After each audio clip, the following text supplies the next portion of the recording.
Boa noite, meus irmãos. Vamos dar início à nossa reunião de fluidoterapia da noite de hoje, onde todos juntos vamos mentalizar a Casa de Miguel, buscando assim entrar em sintonia com os trabalhadores espirituais da nossa casa e da nossa reunião, para que todos juntos possamos vibrar por esses irmãos que se encontram enfermos do corpo e enfermos da alma, e assim buscar uma melhora para todos nós. Que Jesus nos ampare hoje e sempre.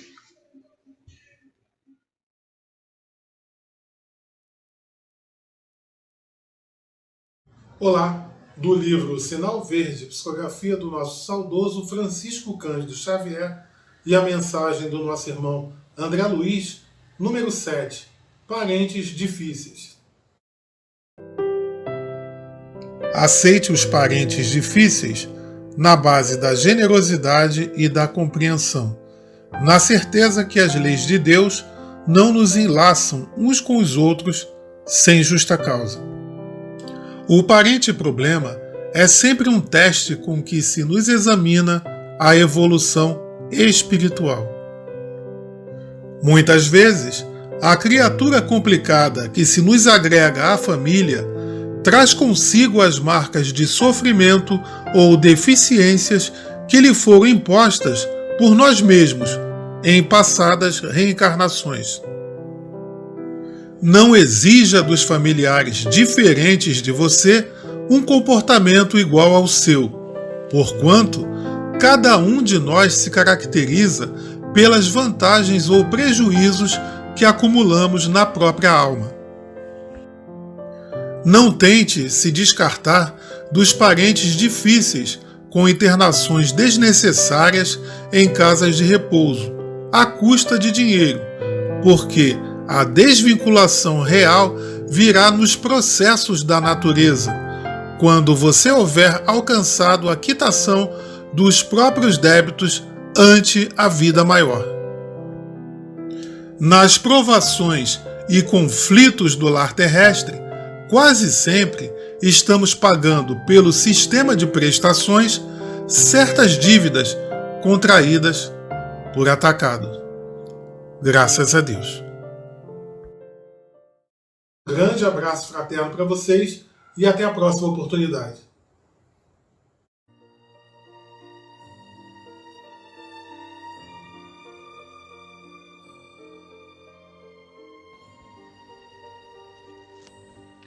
Graças a Deus. Obrigado, Pai, por mais esse encontro, por permitir nos reunir em nome de Jesus, para primeiramente te dar graças por tudo que temos e por tudo que recebemos de Ti. E se pudermos, Senhor, te rogar bênçãos cada vez mais, para que elas possam cair sobre nós em forma de bálsamo, de energia, de remédio salutar para o nosso refazimento físico e espiritual. Que possamos, Senhor, prestar bastante atenção nas orientações aqui oferecidas na noite de hoje e rogamos a Tua auxílio para nos ajudar a colocarmos em prática no momento que formos chamados para dar o nosso testemunho. Que a Tua paz permaneça conosco hoje e sempre. Que assim seja, graças a Deus.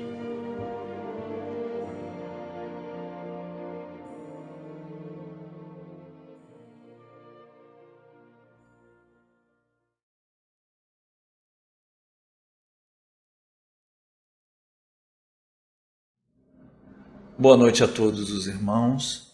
Sejam bem-vindos a mais essa oportunidade de aprendermos e trocarmos ideias à luz da doutrina espírita. E, dando continuidade ao estudo do Evangelho segundo o Espiritismo, apresentado na semana passada pela nossa irmã Maeli, que nos presenteou com o capítulo 3, itens 1 e 2, hoje iremos abordar os itens 3 a 5 do capítulo 3, que fala de diferentes categorias de mundos habitados. E o item 3 começa assim: do ensino dado pelos espíritos, resulta que muito diferentes uma das outras são as condições dos mundos, quanto ao grau de adiantamento ou de inferioridade dos seus habitantes. Entre eles, há os em que estes últimos são ainda inferiores aos da Terra, física e moralmente, outros da mesma categoria que o nosso, e outros que lhes são mais ou menos superiores a todos os respeitos. Nos mundos inferiores, a existência é toda material. Reinam soberanas as paixões, sendo quase nula a vida moral. À medida que esta se desenvolve, diminui a influência da matéria, de tal maneira que, nos mundos mais adiantados, a vida é, por assim dizer, toda espiritual. Ora, irmãos, se a gente for pegar o Evangelho e se a gente for pegar lá na introdução, nós vamos ver que a introdução é extremamente pedagógica, ela é extremamente didática. A introdução vem claramente trazer os precursores da doutrina espírita. No primeiro capítulo, Allan Kardec, ele vem trabalhando todos os precursores da doutrina espírita, e no primeiro capítulo, que é Não Vim Destruir a Lei, é justamente o capítulo que a gente estudou Moisés, estudamos Jesus, o que é o cristianismo, e ele termina com o espiritismo. É quando ele fala: não vim destruir a lei, mas cumpri-la. Então, inaugura-se no primeiro capítulo com o espiritismo. E aí, logo em seguida, vem o segundo capítulo, que nós também tivemos a oportunidade de ver aqui, não é? Que é Meu Reino Não É Deste Mundo. E aí a gente cai na semana passada, no terceiro capítulo, pela nossa irmã Maéri, que fala, que nos coloca, né, que há muitas moradas na casa de meu Pai.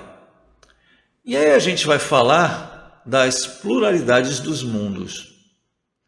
Mas se a gente prestar bem a atenção, desde a introdução ao capítulo 1, 2 e 3, ele está falando basicamente dos princípios doutrinários.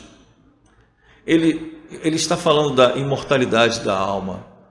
Nós somos espíritos. O nosso reino não é aqui. O objetivo nosso não é esse. Nós estamos transitoriamente encarnados neste planeta, irmãos. E qual é esse princípio doutrinário? A imortalidade da alma, a pluralidade dos mundos, que é o que a gente vai ver hoje. Já na pluralidade das existências, que é no capítulo 4, vai se falar das reencarnações. Então, esses 4 primeiros capítulos, eles vão falar dos princípios doutrinários, os princípios da doutrina espírita, que são princípios norteados por leis. Então, se nós somos imortais e temos pluralidade de existências e pluralidade de mundos, esses princípios, eles são pautados por quê? Por leis. Então, a gente tem a lei da justiça, a gente tem a lei do amor, a lei da liberdade e a lei da igualdade. Mas, Mauro, por que você está falando isso? Porque a parte que a gente vai trabalhar hoje, ela é bem pequena, porque ela vai falar da pluralidade de mundos. Mas a gente tem que entender que essa pluralidade dos mundos, ela está dentro de um contexto doutrinário. Eu tenho muitos mundos, por quê? Porque eu tenho pluralidade de existências. E eu preciso ter uma pluralidade de mundos, porque todos nós, enquanto espíritos em evolução, estamos em um adiantamento moral específico, único, exclusivo de cada um de nós. Então, cada um de nós está na estação evolutiva, porque nós utilizamos a liberdade do livre-arbítrio para caminhar mais rápido ou mais lento, de acordo com as nossas possibilidades. De acordo com as leis doutrinárias, a primeira delas é a lei da igualdade. Todos nós viemos simples e ignorantes, ou seja, a lei da igualdade, e viemos transitando ao longo desses mundos mediante inúmeras reencarnações. Então, irmãos, a parte que nos cabe hoje é a gente discutir exatamente aonde já estivemos, aonde nós estamos e para onde vamos em relação aos mundos que nós habitamos de acordo com o nosso adiantamento. E o item 4 fala assim: nos mundos intermediários misturam-se o bem e o mal, predominando um ou outro segundo o grau de adiantamento da maioria dos que os habitam. Embora se não possa fazer dos diversos mundos uma classificação absoluta, pode-se, contudo, em virtude do estado em que se acham e da destinação que trazem, dividi-los, de modo geral, como segue: mundos primitivos, mundos de expiação e provas, mundos de regeneração, mundos ditosos e mundos celestes ou divinos. A Terra pertence à categoria dos mundos de expiação e provas, razão porque aí vive o homem a braços com tantas misérias. E aí o texto nos coloca que os mundos inferiores, aqueles bem primitivos, onde nós já estagiamos, eram mundos onde predominavam o mal. Nós saímos disso, nós conseguimos caminhar, nós temos um objetivo na nossa vida futura. De fato, é a perfeição. É tentar o máximo possível nos aproximar do exemplo maior que a gente tem, que é Jesus Cristo. E aí, nós já estagiamos nesse mundo inferior, que era um mundo onde se predominava o mal, e hoje o mundo que a gente habita, é um mundo de provas e expiações. O planeta Terra é um mundo de provas e expiações. O que caracteriza esse mundo de provas e expiações é um mundo onde nem predomina o bem e nem predomina o mal. Nós temos espíritos muito avançados, espíritos ainda pouco avançados, e todos vivendo neste mesmo caldeirão chamado Terra. Nós ainda vivenciamos, convivemos com espíritos que ainda estão pautados principalmente pelo mal. E nós estamos no mundo de provas e expiações. Então, a gente ainda está vivenciando um mundo que ainda é repleto de dificuldades. Por isso se chama provas e expiações. Por isso, tantos sofrimentos. Por isso, tanta injustiça, tanta miséria, porque nós ainda não atingimos o aprimoramento moral que nos coloque na condição de ir para um mundo de regeneração. Mas, como nós somos otimistas, né? Nós espíritas, a gente tem que se pautar pelo otimismo. A boa notícia é que nós somos do bem. Bom, eu estou me colocando como do bem, mesmo que eu seja ainda imperfeito, não é? A gente ainda tem um propósito. A gente já tem o propósito do bem. Quando a nossa consciência pesa, quando a gente magoa alguém, quando a gente maltrata alguém, quando a gente responde mal ou fazemos alguma coisa desonesta, o que acontece? A nossa consciência vem e apita, né? Se a nossa consciência ela vem e apita, é porque a gente já tem lá dentro de nós os princípios do bem, os princípios da justiça e do amor. Se eu sair do caminho, isso tem algum peso para mim. Então, a gente está vivenciando hoje, no mundo de provas e expiações, que é esse mundo intermediário. A gente está rumando, estamos em um rumo a um mundo de regeneração, onde nós ainda vamos acertar as arestas daquilo do que a gente não conseguiu fazer aqui, aquelas virtudes que a gente ainda não consegue fazer no nosso dia a dia. O mundo de regeneração seria um finalzinho aí de uma melhorada nessa situação toda, não é? Para que a gente possa chegar num mundo superior e quem sabe num mundo feliz de Deus, que é essa ordem, né? E no capítulo 3, ele traz essas possibilidades para nós. Ele tem 2 itens que fala diferentes estados da alma na erraticidade.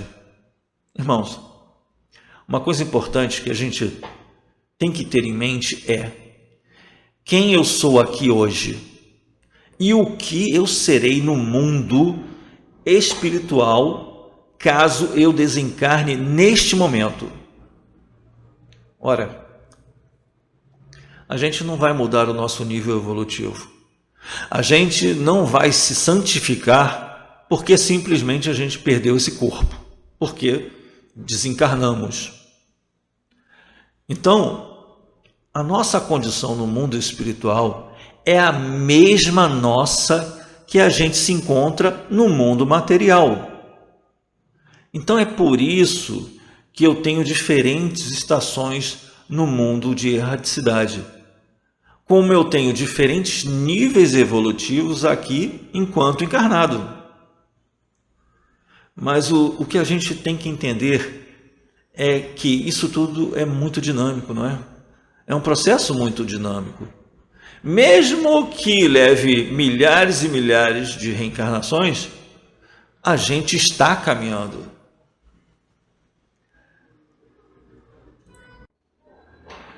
E no último item desse capítulo, ele diz assim: os espíritos que encarnam em um mundo não se acham a ele presos indefinidamente, nem nele atravessam todas as fases do progresso que lhes cumpre realizar para atingir a perfeição. Quando em um mundo eles alcançam o grau de adiantamento que esse mundo comporta, passam para outro mais adiantado até que cheguem ao estado de puros espíritos. Paulo de Tarso sempre fala: cuidado com as zonas de conforto, porque a tendência nossa é o quê? É se acomodar. A tendência nossa é caminhar muito devagar em cada existência. E aí a gente perde uma oportunidade enorme de caminhar mais rápido dentro dos preceitos que o livro nos coloca. O Evangelho nos coloca a partir do capítulo 5. Então, os 4 capítulos seriam esses princípios doutrinários. E a partir do 5º capítulo, ele nos ensina como proceder para que você possa, de fato, caminhar no sentido da perfeição. Começa pelas bem-aventuranças. As bem-aventuranças, a primeira delas qual é? Sede humildes. E por que humilde é aquele que entende sua situação de imperfeição? É aquele que ainda não está acabado, não está pronto e que, de fato, ele assume esse lugar de aprendizado e de aceitação das suas obrigações. E aí a gente vai ver que esses mundos, quando a gente coloca mundos primitivos, mundos intermediários, mundos de regeneração, mundos ditosos, felizes, a gente tem que entender que existe uma dinâmica muito grande nesse sentido.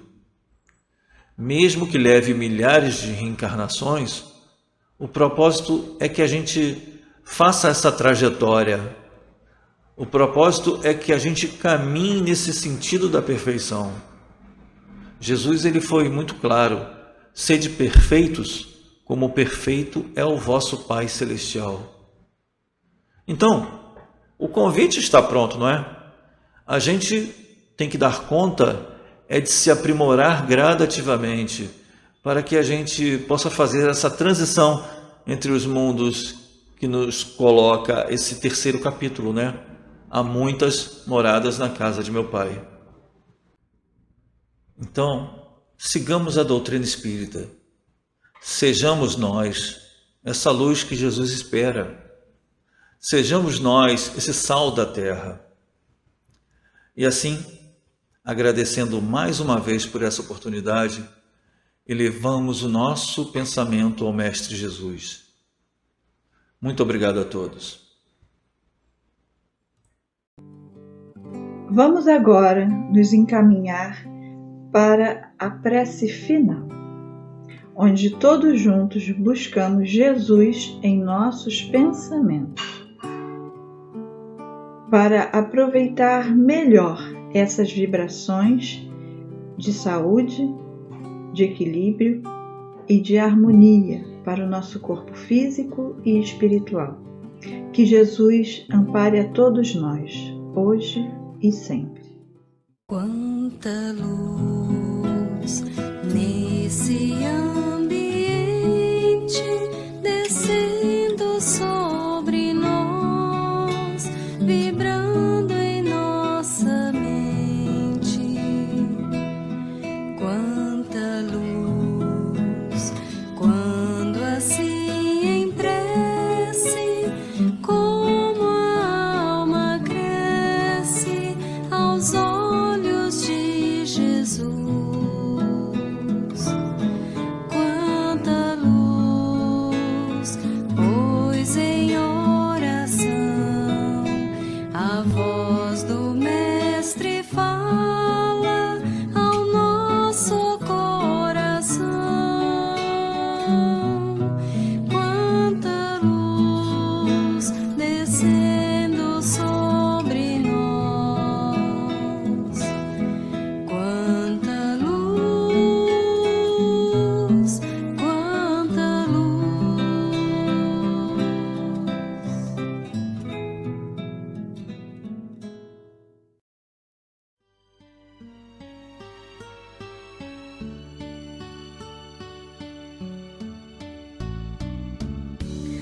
Graças a Deus.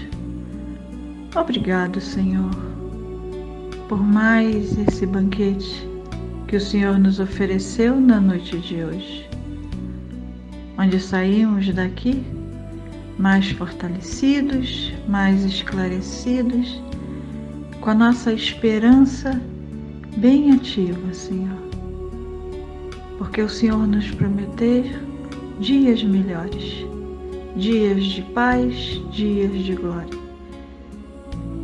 E temos a certeza, Senhor, que isso acontecerá. Primeiramente, dentro de nós, através dos teus ensinos, e depois expandiremos para o mundo, Senhor, para aqueles que estiverem ao nosso redor. A tua paz. Muito obrigado por esses minutos que passaram tão rápidos, mas que foi de fundamental importância para todos nós. E que todos, Senhor, indistintamente, possam ser agraciados por essas energias que nos rodearam o tempo todo.